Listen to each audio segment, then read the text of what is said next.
Hello everyone, my name is Julia and welcome to my channel. Since my last app review was a bit of a hit, I decided to film another one, and this time it will be dedicated to the app that I'm probably using most on my devices, with the exception of Telegram, of course. This app is called ANKI, and it's basically a program which has an inbuilt spaced repetition feature, which enables us to master the material quicker and spend more time on what is difficult for us and less time on what we already know.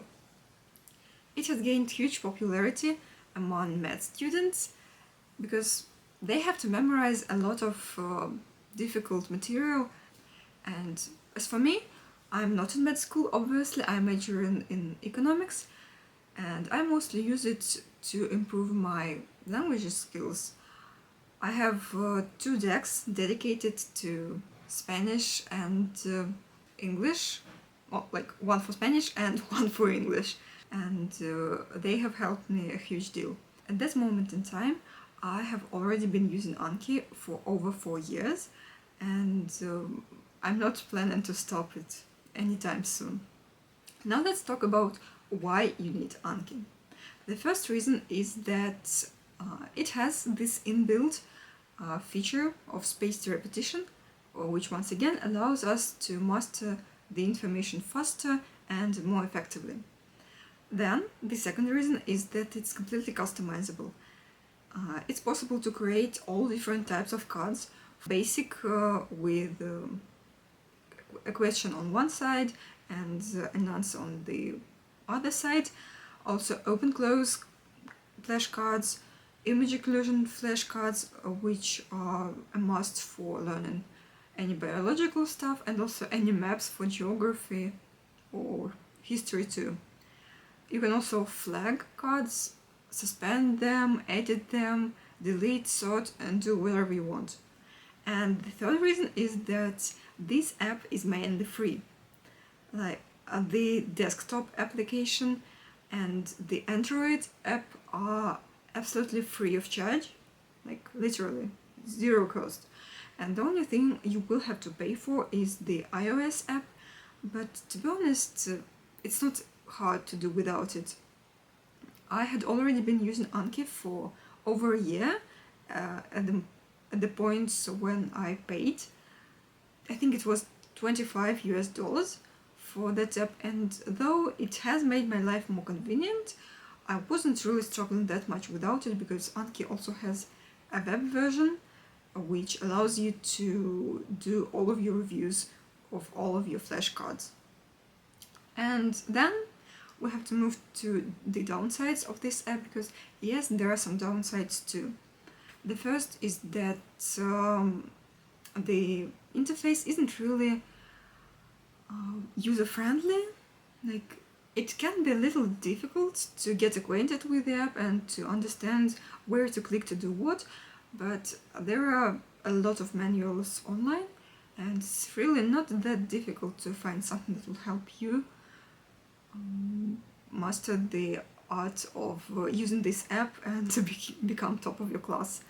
And the second reason is that the interface isn't that pretty either.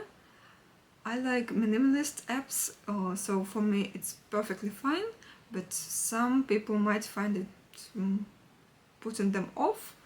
But to be honest, I think that the fact of how effective it is really weighs more than its slightly unattractive style does. One more fact that you need to know about ANKI: it's not exactly a downside, it's just a beige flag. It is that you have to be consistent to see the effect of using it.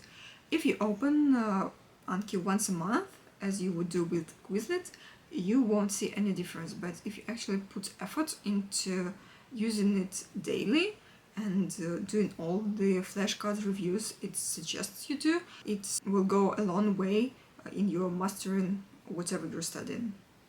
And if you want some case studies to back up my opinion of this app, which is honestly talking about how good it is, there are some examples of what it helped me to achieve. First things first, it helped me boost my English from B1+ to the level of CPE preparation, because I'm currently preparing for CPE. Then it also helped me become top of my class in Spanish at university this year.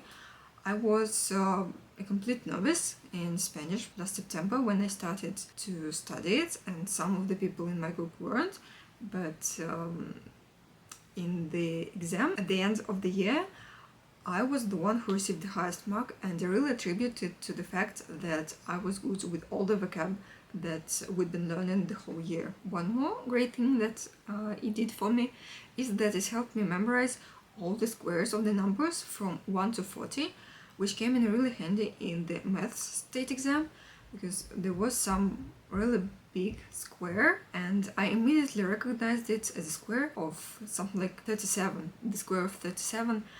And I didn't spend much time on calculation, whereas most of my friends did, because they hadn't learned all the squares. Overall, I highly recommend that you use this app in the next academic year and see the difference. If you have already tried using it, please let me know in the comment section if you liked it or not and why. And if you want to see me again talking about life or books or apps, please subscribe to my channel, Julie Caesar. And bye!